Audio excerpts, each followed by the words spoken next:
राजनला भारतात आणण्याच्या हालचालींना आज कमालीचा वेग आलाय। आज या संदर्भात कार्यालयात रॉ आणि आयबीच्या अधिकाऱ्यांची बैठक सुरू झाली आहे। डॉन छोटा राजनला इंडोनेशियात अटक करण्यात आली आहे। त्याच्या प्रत्यार्पणासाठी आता भारताने प्रयत्न सुरू केले। त्याचाच एक भाग म्हणून ही बैठक बोलावण्यात आल्याचं सूत्रांनी म्हटलंय।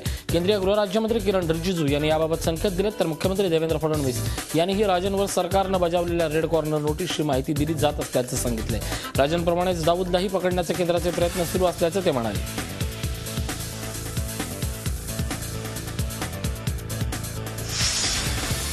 तब्बल 2 दशक पोलिसांना गुंगारा देणारा छोटा राजनला अटक झाल्यानं आता त्याच्या गँगचा म्होरक्या कोण होणार यावर गुन्हेगारी विश्वात जोरदार चर्चा रंगते। आपलं वर्चस्व सिद्ध करण्यासाठी चढाओढीमुळे पुन्हा एकदा गँगवर भडकण्याची शक्यता या निमित्तानं वर्तवण्यात येते। राजन गँगमधले 3 जण छोटा राजनचे 3 साथीदार संतोष उर्फ अबू सावंत, विकी मल्होत्रा आणि डी.के. राव हे गँगचा पसारा आपल्या हाती घेण्यासाठी उत्सुक असल्याचं बोललं जाते।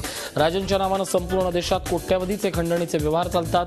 शिवाय अंमली पदार्थाच्या तस्करीतून राजननं बराच पैसा जमा केलाय। त्यामुळे त्याच्या काळा धंद्याचा वारसा कोणी चालवायचा यावरून आता युद्ध होण्याची चिन्ह आहेत। दरम्यान पोलीस सूत्रांनी डीएनएला दिलेल्या माहितीनुसार अबू सावंत हाच गँगचा म्होरका बनण्याची शक्यता आहे। कल्याण, डोंबिवली आणि कोल्हापूर महानगरपालिकांचा प्रचार आता शिगेला पोहोचलाय। सर्वच पक्षांनी प्रचारामध्ये जोरदार मुसंडी मारली। आता अखेरचे 4 दिवस शिल्लक असताना अनेक बिग गन्स या दोन्ही शहरामध्ये धडाडणार आहेत। कल्याणमध्ये शिवसेना पक्षप्रमुख उद्धव ठाकरे यांची सभा आहे। केंद्र आणि राज्य सरकारमध्ये एकत्र असलेले पक्ष या 2 महापालिकांमध्ये एकमेकांविरोधात दंड थोपटून उभे टाकलेत। उद्धव काय बोलणार, आपल्या मित्रपक्षावर कोणत्या शब्दात टीका करणार याचीच आता उत्सुकता लागली आहे। कोल्हापूर महानगरपालिकेच्या निवडणुकीचे राजकीय वातावरण चांगलंच तापलंय। सगळ्याच राजकीय पक्षांचे दिग्गज नेते कोल्हापुरात येऊन प्रचार करत आहेत। आज भाजप आणि दाराराणी आघाडीच्या प्रचारासाठी खुद्द मुख्यमंत्री जाहीर सभा घेत आहेत। प्रायव्हेट हायस्कूलच्या मैदानात ही सभा होणार आहे। काल भाजप आणि राष्ट्रवादीच्या कार्यकर्त्यांमध्ये झालेल्या हाणामारीच्या पार्श्वभूमीवर मुख्यमंत्री काय बोलतात याकडे आता लक्ष लागले। मुख्यमंत्री काही महत्त्वाच्या प्रभागामध्ये जाऊन प्रचारही करणार आहेत। भाजपच्या आरोपांकडे लक्ष देण्याची गरज नसून विरोधकांच्या पायाखालची वाळू घसरत चालली आहे। म्हणूनच भाजपने सर्व मोठे नेते निवडणुकीत उतरवले असल्याचा टोला आदित्य ठाकरे यांनी लगावला आहे। तर भाजपचा सोशल मीडियावर खालच्या पातळीवरचा प्रचार सुरू आहे असा आरोप शिवसेनेचे नेते एकनाथ शिंदे यांनी केला आहे। कल्याण डोंबिवली महापालिकेची निवडणूक जवळ येते आहे, तसतशी सर्वच पक्षांनी एकमेकांवर आरोप प्रत्यारोपाच्या फैरी झाडणं सुरू केलेत। केंद्रात आणि राज्यात सत्तेत एकत्र असलेल्या भाजप आणि शिवसेनेत तर चांगलीच जुंपली आहे। कपिल पाटील यांनीही शिवसेनेवर गुंडागर्दीचा आरोप केला आहे। भाजपच्या आरोपांना शिवसेनेनं प्रत्युत्तर दिलंय। केंद्र सरकारच्या भूमी अधिग्रहण कायद्याला विरोध करण्याची भूमिका विरोधी पक्षांनी ठेवली आहे। तरीही नागपुरात मात्र कोळसा खाणीकरता जमिनीचे अधिग्रहण करताना शेतकरी आणि जमिनीचे मालक स्वखुशीनं जमीन देण्यास तयार झाल्याची माहिती केंद्रीय मंत्री पियुष गोयल यांनी दिली आहे। दुसरीकडे राज्यातील दाभोळ वीज प्रकल्प सुरू करण्याकरता केंद्र आणि राज्य सरकार संयुक्तपणे प्रयत्न करत असल्याचंही त्यांनी सांगितलं।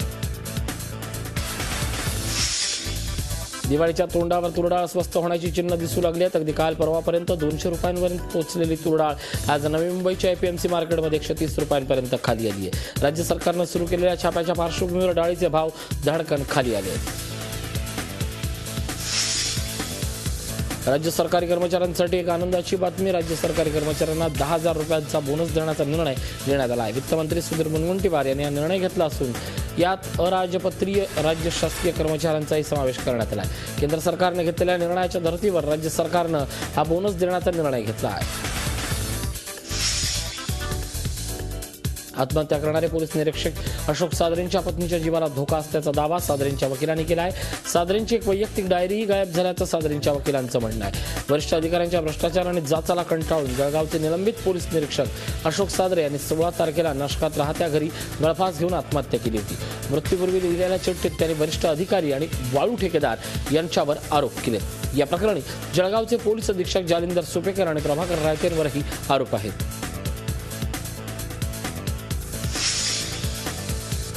पुण्यातील पाषाण परिसरात कौटुंबिक वाद आणि चारित्र्याच्या संशयावरून राजू गायकवाड यांनी पत्नी आणि मुलांची हत्या करून स्वतः आत्महत्या केल्याची खळबळजनक घटना घडली आहे। या घटनेत त्याची पत्नी आरती राजू गायकवाड आणि मुलगा विशाल या दोघांचा खून केला आहे। दरम्यान गायकवाडची मुलगी आपल्या काकांकडे गेल्यानं ती वाचली।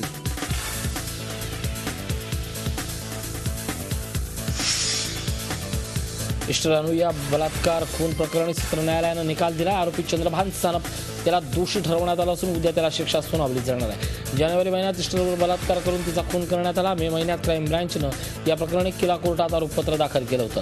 कुर्ला टर्मिनस येथून जानेवारी महिन्यात इष्टरानुया रहस्यमयरित्या गायब झाली होती. त्यानंतर तिचा मृतदेह भांडूपच्या पूर्व द्रुतगती महामार्गाजवळ झाडीत जळलेल्या स्थितीत सापडला होता.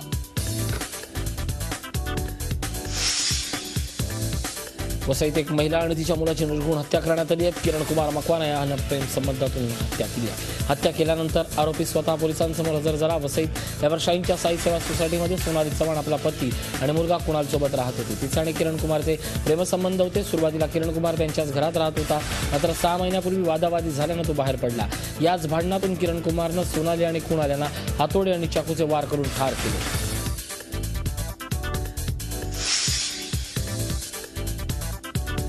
राज्यपाल विद्यासागर राव यांनी मराठीत भाषणाची सुरुवात करून सर्वांनाच आश्चर्याचा धक्का दिला. निमित्त होतं चेंबूर एज्युकेशन सोसायटीच्या हिरक महोत्सवाचं. यावेळी राज्यपालांच्या हस्ते स्मरणिकेचं प्रकाशनही करण्यात आलं. देशात शिक्षणाला सर्वाधिक महत्त्व देण्याची गरज असल्याचं यावेळी राज्यपालांनी सांगितलं. देशात सांस्कृतिक दहशतवाद बळावतो आणि त्यामुळे जगात देशाची प्रतिमा मलिन होते अशी टीका संत साहित्याचे अभ्यासक फादर फ्रान्सिस दिब्रिटो यांनी केली आहे. फादर दिब्रिटो आणि कुरेकर महाराज यांना राज्य सरकारच्या सांस्कृतिक कार्य संचालनालयाकडून दिला जाणारा यंदाचा ज्ञानोबा तुकाराम महाराज पुरस्कार प्रदान करण्यात आला. त्यावेळी ते बोलत होते.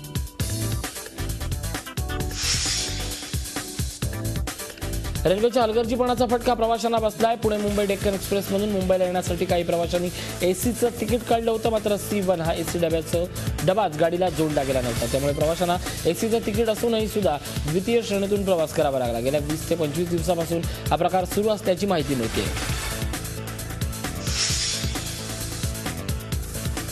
कुर्ला काजूपाड्यातील शिवाजी विद्यालयात आनंद मेळावा पार पडला. विद्यार्थ्यांमध्ये उद्योगाविषयी रुची वाढावी आणि त्यांच्यातील व्यावहारिक ज्ञान वाढवण्याचा या मेळाव्याचा उद्देश होता. यावेळी विद्यार्थ्यांनी बनवलेल्या विविध वस्तू विक्रीसाठी ठेवण्यात आल्या. या वस्तूच्या विक्रीतून मिळणारा नफा समाजकार्यासाठी खर्च करण्यात येणार आहे.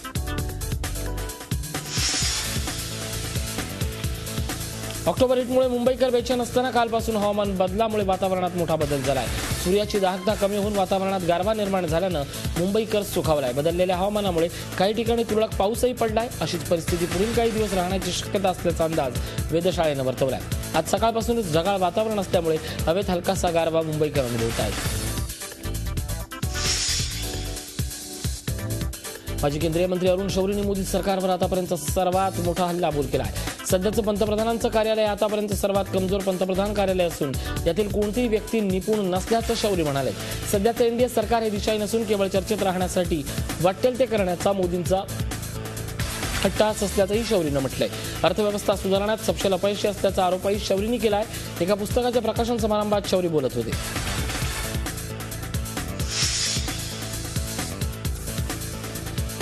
बिहार विधानसभा निवडणुकीत प्रचार शिगेला पोहोचला. आरोप प्रत्यारोपाच्या फैरीत झडत आहेत. सीतामढी इथल्या प्रचार सभेत काँग्रेस उपाध्यक्ष राहुल गांधी यांनी पंतप्रधान नरेंद्र मोदींवर हल्लाबोल केलाय. परदेशातला ब्लॅक मनी परत आणणार आणि इतर मुद्द्यांवर जनतेची फसवणूक झाल्याची टीका राहुल यांनी केली आहे.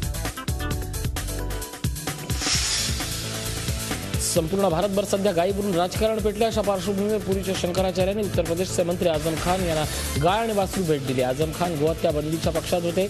आता ते आपल्या गोठ्यात गाय देखील पाळणार आहेत. पुरीचे शंकराचार्य अनंत श्री विभूषित स्वामी अधोक्षानंद देवतीर्थ महाराज यांनी आझम खान यांना ही गाय भेट दिली आहे. डुक्कर, बैल, गाय आणि इतर काही प्राण्यांच्या मांसाचं सेवन केल्यानं कर्करोग होण्याची शक्यता वाढते असा अहवाल जागतिक आरोग्य संघानं दिलाय. आंतरराष्ट्रीय कॅन्सर संशोधन समितीनं नुकताच अहवाल जागतिक आरोग्य संघाकडे सोपवलाय. प्रक्रिया केलेला मांस आणि गोमांस या 2 प्रकारच्या मांसावर गेली अनेक वर्ष सुरू असलेल्या संशोधनातून हा मुद्दा पुढे आलाय. आपल्या देशात सध्या सुरू असलेल्या गोमांसावरून सुरू असलेल्या राजकारणाच्या पार्श्वभूमीवर जागतिक आरोग्य संघाचा अहवाल महत्त्वाचा मानला जातोय. दरम्यान या अहवालानुसार दररोज 50 ग्रॅम प्रक्रिया केलेलं मांस किंवा रेडमीट खाल्ल्यास कर्करोग होण्याची शक्यता तब्बल 18% वाढते. त्यामुळे जगभरात याविषयी जागरूकता वाढवण्याची गरज जागतिक आरोग्य संघानं व्यक्त केली आहे. 2008 मध्ये कोलकाता नाईट रायडर्सच्या शेअर्सचं हस्तांतरण करताना केलेल्या घोळा प्रकरणी अभिनेता शाहरुख खानला ईडीनं तिसरं समन्स बजावलंय. शाहरुख खानच्या कंपनीनं अभिनेत्री जुही चावलाचे पती जय मेहताच्या नावानं काही शेअर्स हस्तांतरित केले.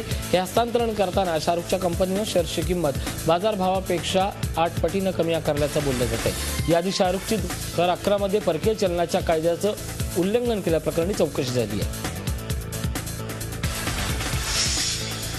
देशभरातील अनेक प्रतिष्ठित देवस्थानं शेअर बाजारात उतरली आहेत. रोख रक्कम किंवा सोनं दान करणारे अनेक भाविक आता आपल्या इष्टदेवतेला चक्क शेअर्स अर्पण करू लागलेत. त्यामुळेच मग शेअर्स ठेवण्यासाठी देवस्थानांना डीमॅट अकाउंट उघडावी लागली आहे. तिरुपतीच्या तिरुमला देवस्थान ट्रस्टनं सर्वप्रथम डीमॅट अकाउंट उघडलं आहे. त्यानंतर आजमितीत सुमारे 50 देवस्थानांनी शेअर बाजारात प्रवेश केला आहे. भारतात मॅगी उत्पादनाला सुरुवात करण्यात आली आहे. मॅगीच्या उत्पादनासाठी भारतातील 3 प्रकल्प सोमवारपासून पुन्हा सुरू करण्यात आले आहेत. सध्या तरी कंपनीनं कर्नाटक, पंजाब आणि गोव्यामधील मॅगीचं उत्पादन सुरू केलंय. त्यानंतर इतर राज्यातील मॅगीचं उत्पादन सुरू करण्यात येणार आहे. त्यामुळे 2 दिवसात तयार होणारी मॅगी भारतात पुन्हा आली आहे. शिमल्यातील कुलू मनालीत हजारो महिलांनी एकत्र येऊन बेटी बचाओ या मोहिमेसाठी एकत्र पारंपरिक नृत्य केलंय. हजारो महिलांनी पारंपरिक वेशभूषेत येऊन शिमल्यातील संस्कृतीचं दर्शन घडवलं. या अभिनव उपक्रमाची गिनीज बुक ऑफ वर्ल्ड रेकॉर्डमध्ये नोंद होणार आहे. एकाच वेशभूषेत पारंपरिक नृत्य करणाऱ्या महिलांना सर्वांची मनं जिंकली. 10,000पेक्षा अधिक महिलांनी यात सहभाग घेतला असल्याचा दावा आयोजकांनी केला आहे. झी 24 तास रहा एक पाऊल पुढे.